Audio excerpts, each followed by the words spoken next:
حتى أهل البدع والأهواء، أهل البدع العقائدية وأهل البدع السياسية.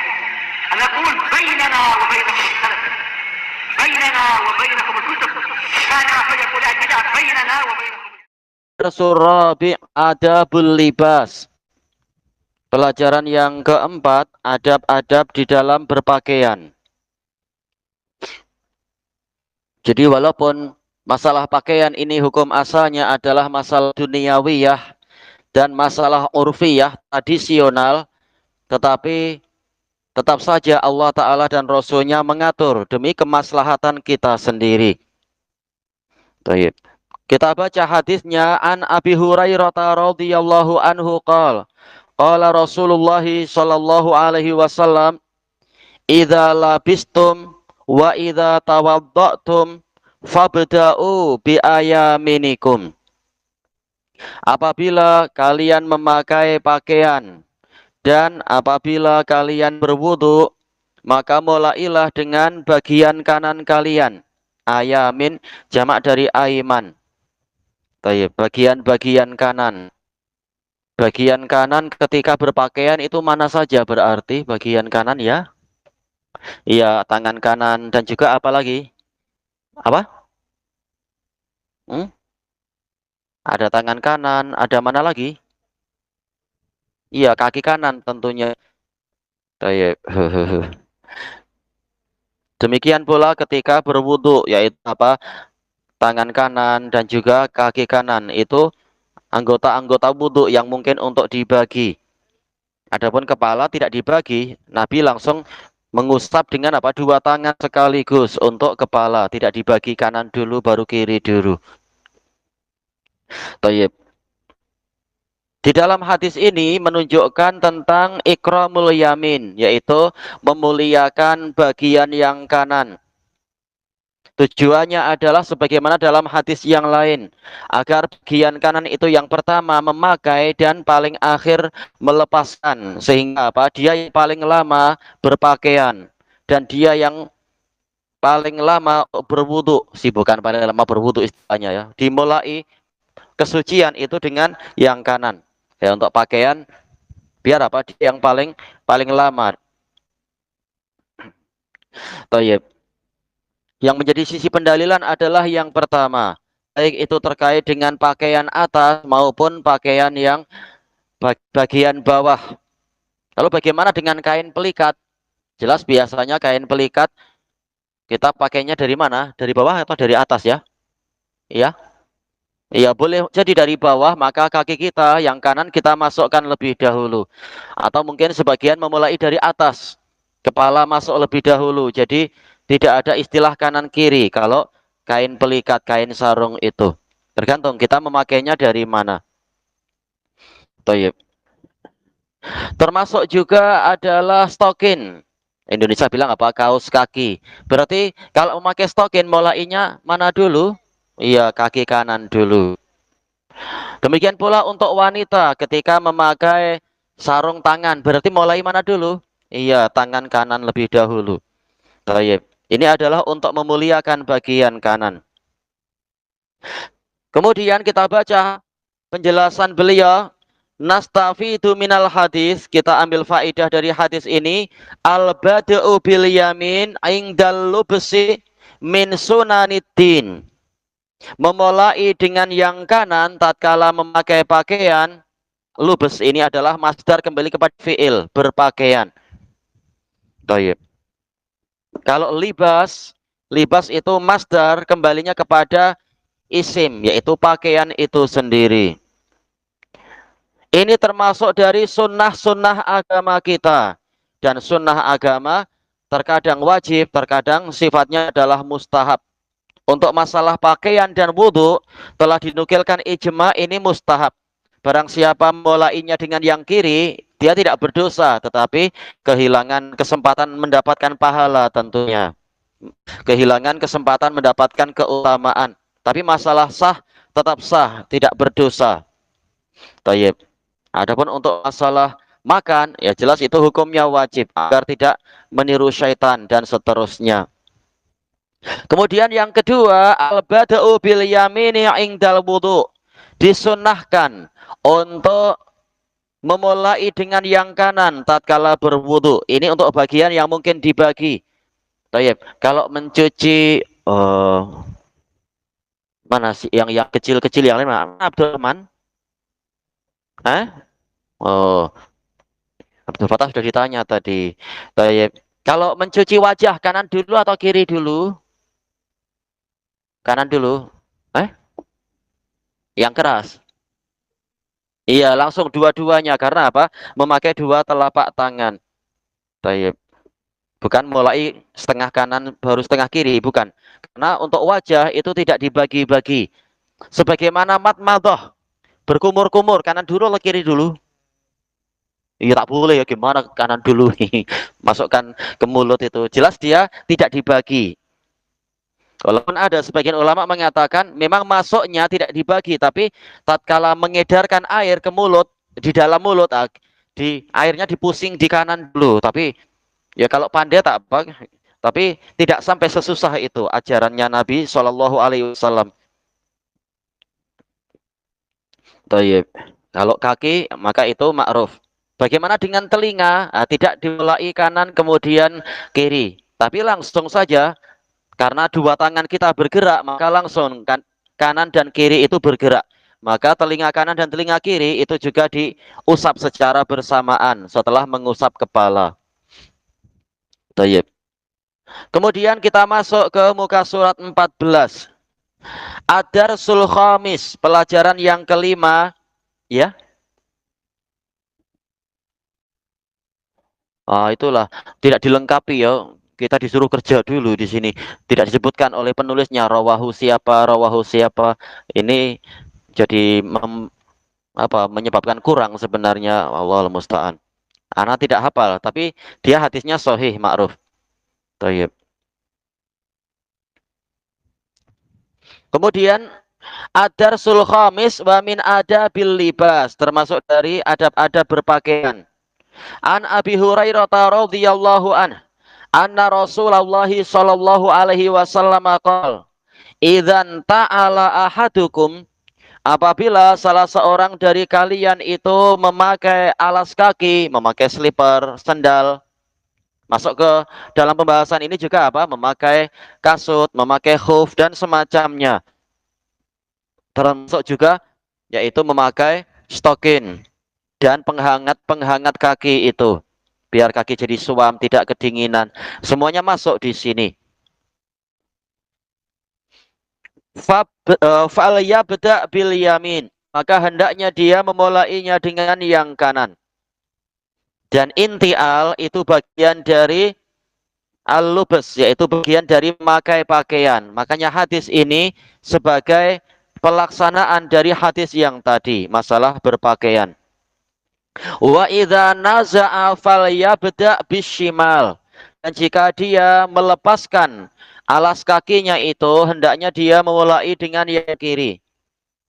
Liyakunil yumna awwalahuma tun'al, sehingga kaki kanan itu yang pertama kali diberi alas kaki, diberi sandal. Wa akhirahuma tunza, dan yang paling akhir dilepaskan. Yaitu apa? Dilepaskan darinya alas kakinya, bukan kakinya yang dilepaskan. Memang ini agak rumit, tapi jelas kita paham maksudnya. Tun'al diberi apa? Diberi ni'al. Tunza maksudnya bukan kakinya yang dicabut, tapi alas kakinya yang dicabut darinya. Kenapa? Jangan ngantuk dulu. Kita daras dulu. Tayyib. Nastafidu minal hadis, diambil faedah dari hadis ini. Al-ula idza labistu abda'u bil yamin. Apabila saya memakai pakaian, saya memulai dengan yang kanan. Wa idza khala'tu abda'u bishimal. Apabila saya melepaskannya, saya memulai dengan yang kiri. Kenapa Nabi tidak menggunakan dengan pola jamak? Idzan ta'altum, misalkan fabda'u bi ayaminikum. Apabila kalian semua memakai alas kaki, maka mulailah dengan yang kanan. Tapi kenapa polanya ahadukum?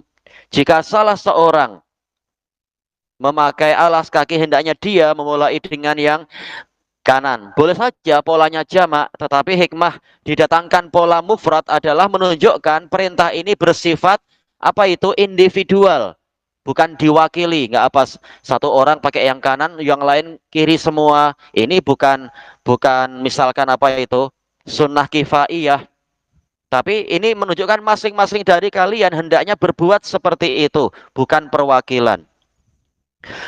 Yang kedua, alamana Rasulullah sallallahu alaihi wasallam al-akhlaqal fadilata fi kulli syai'. Rasulullah sallallahu alaihi wasallam mengajarkan kepada kita akhlak-akhlak yang utama dalam segala sesuatu. Sampai bahkan apa? Meletakkan segalanya tepat pada tempatnya. Yang kanan diutamakan, yang kiri itu diletakkan pada nomor 2. Sebagaimana agar apa tidak tercampur, makan dengan tangan kanan, bersih najis juga tangan kanan. Nanti menunjukkan apa? Akhlak yang busuk, tidak ada bisanya dengan hewan dan seterusnya. Adapun orang kafir, mereka mencampurkan semuanya, dan ini buruk dari sisi akhlak dan juga buruk dari sisi kesehatan.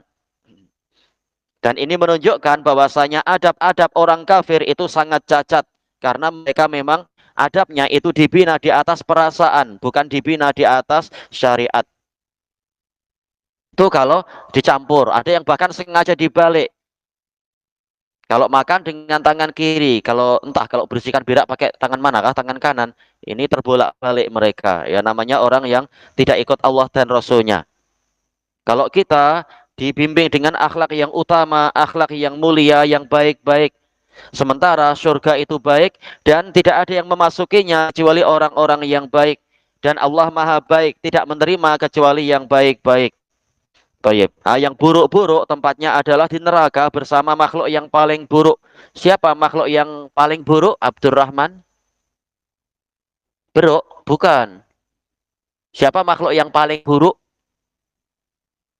Yang keras. Jelas, orang kafir. Tapi kita ingin yang lebih jelas lagi ya. Iya, tentunya apa? Setannya itu, betul. Setan yang mengajak orang kafir untuk durhaka pada Allah. Jelas dia yang paling buruk. Setan yang paling buruk siapa? Ya? Iya, tentunya iblis, betul. Tayyib. Kemudian at-taqwim, penilaian. As-soalul awal bimada tabda'u idza labista na'laik. Dengan apa Anda memulai jika memakai kedua alas kaki Anda? Aywa abda'u bil yamin. Saya memulai dengan yang kanan. Yang kedua, bimada tabda'u idza khala'at. Dengan apa Anda memulai jika melepaskannya? Iya, abda'u bishimal. Saya memulai dengan yang kiri. Tayyib. Kemudian yang ketiga, idza labista sauban. Jika Anda memakai pakaian, fabi ayil kummaini tabda.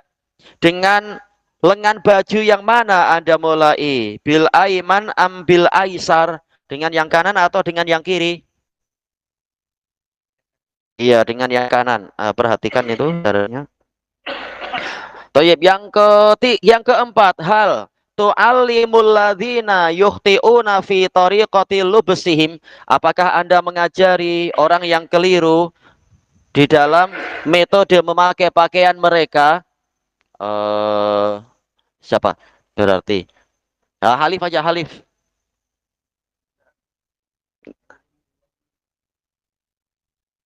Alladzina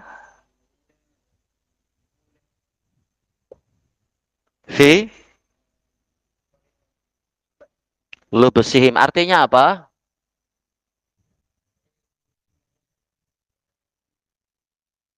Keliru di dalam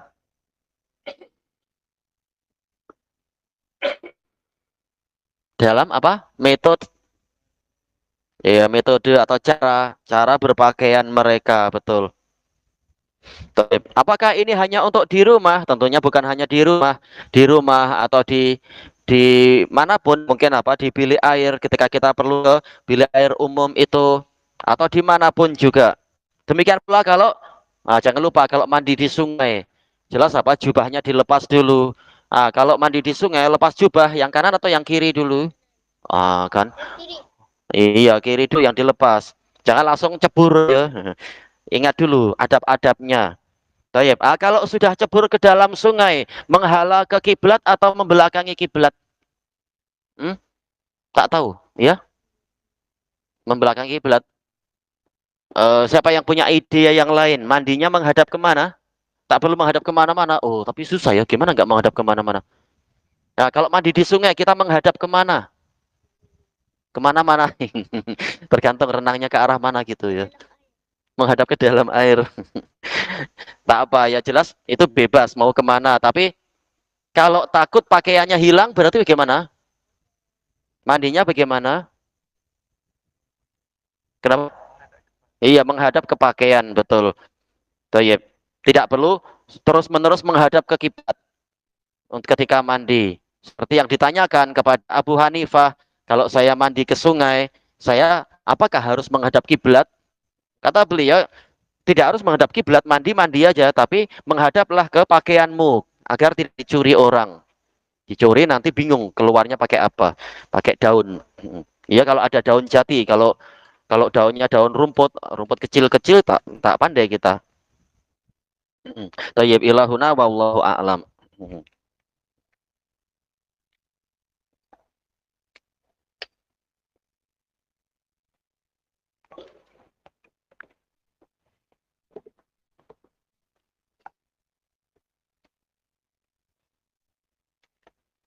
Bismillahirrahmanirrahim.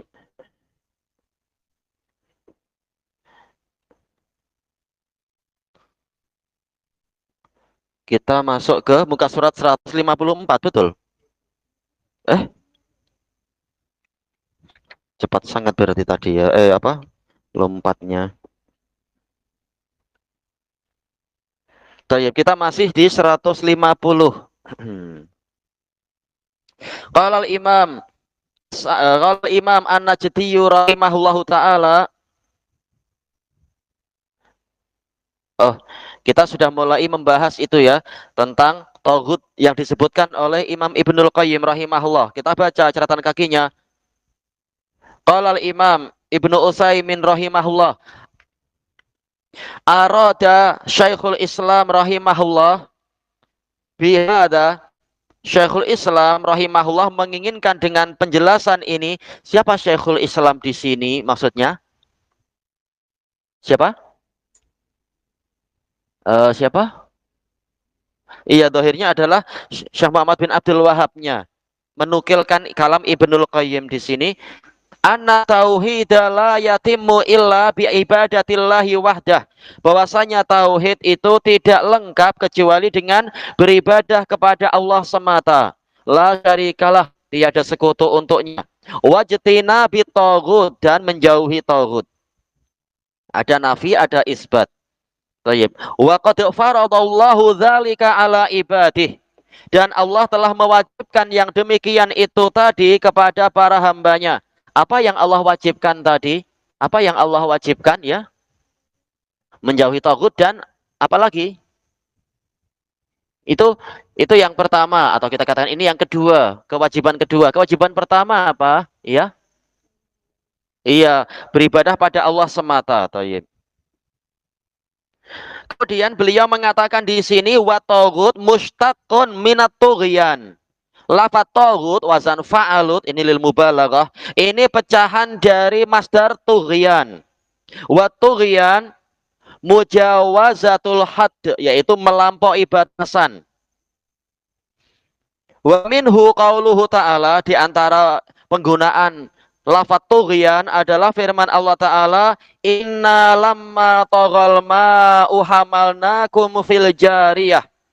Sesungguhnya kami tatkala air itu sudah melampaui batasan, bahkan apa? Melampaui gunung yang tertinggi, kami mengangkut kalian di dalam kapal yang berlayar, jariyah, kapal yang bergerak. Maksudnya kalian tuh siapa? Siapa yang diangkut? Saya atau siapa? Kaum muslimin. Iya, muslimin yang mana? Ya? Iya, kaumnya Nabi Nuh.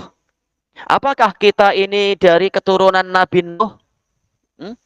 Iya, betul. Karena tidak ada yang selamat kecuali dari keturunan Nabi Nuh atau minimalnya alal khilaf orang-orang yang mengikuti Nabi Nuh di atas kapal itu. Thayyib. Banyak ulama mengatakan semuanya adalah keturunan dari Nabi Nuh. Karena ada yang mau ikut kecuali keluarga beliau. Itu pun bukan semua keluarga beliau yang mau. Thayyib. Ini togo, yaitu melampaui batas. Bahkan apa? Gunung tertinggi pun dilewati oleh banjir bah itu.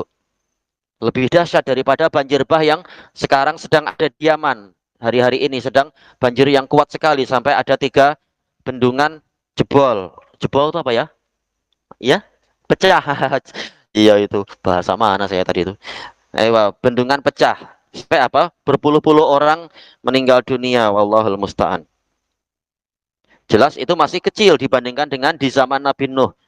Yakni lamma zadal ma'u anil haddil mu'tad, yaitu tatkala air melampaui dari batasan yang biasa terjadi yang ada di sungai-sungai. Dah ini bukan sekedar melampaui sungai, bahkan gunung tertinggi pun dilewati.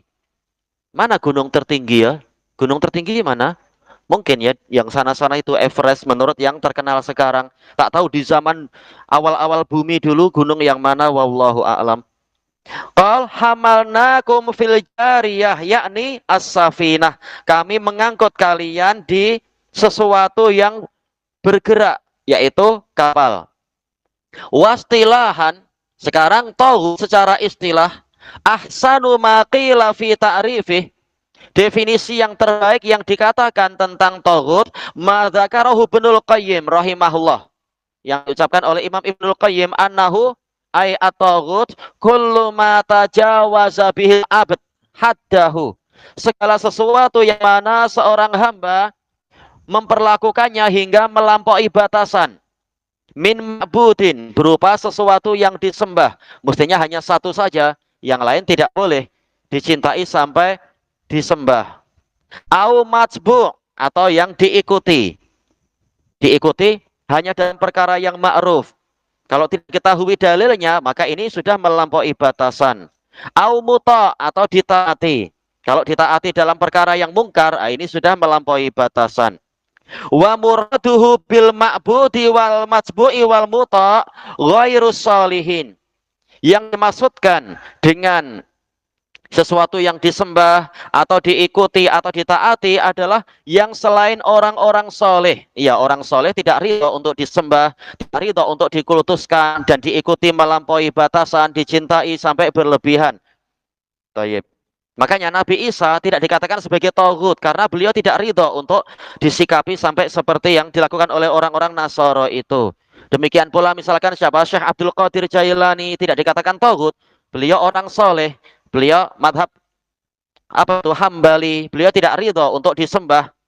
Tapi orang-orang itu yang bersikap melampaui batas. Amma solihun falaisu tawaghit. Adapun orang-orang soleh mereka bukan taghut. Wa in ubidu, walaupun mereka disembah. Au utubi'u, atau diikuti. Au uti'u, ataupun ditaati. Ditaati di dalam perkara yang mereka keliru di situ. Fal asnam allati tu'badu min dunillah tawaghit. Maka patung-patung yang disembah bukannya Allah, maka mereka adalah taghut. Wa ulama usu, ulama yang buruk, yang jahat, alladzina yad'una ila dhalali wal kufar, yang mengajak kepada kesesatan dan kekufuran, seperti Jahm bin Safwan atau Ja'ad bin Dirham atau Bishr bin Ghiyas al-Marisi misalkan,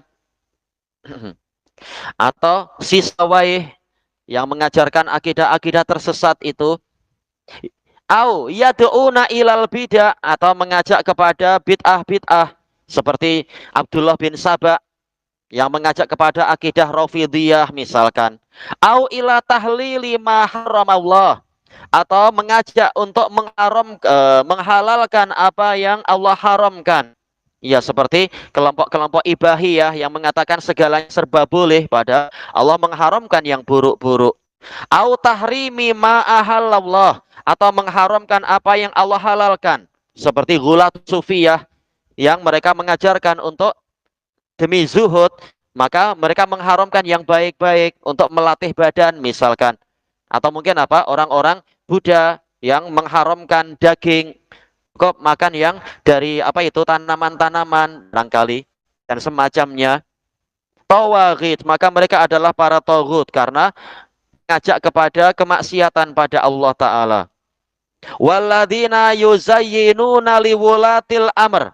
Demikian pula orang-orang yang memperindah kepada penguasa al-khuruja an syariatil Islam, untuk keluar dari syariat Islam. Seperti sejumlah fuqaha yang bersumpah di hadapan siapa waktu itu ya?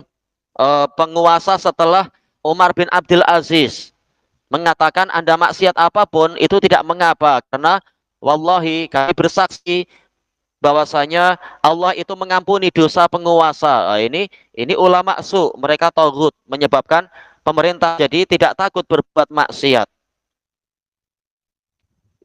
Tayyib.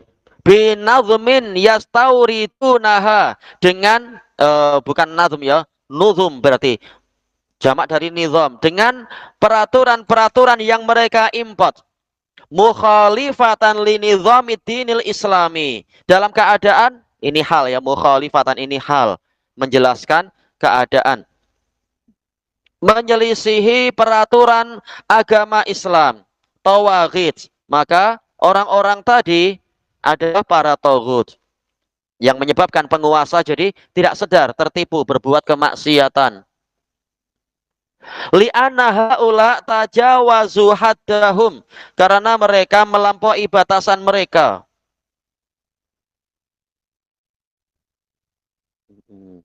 Itu kenapa tercabut kah?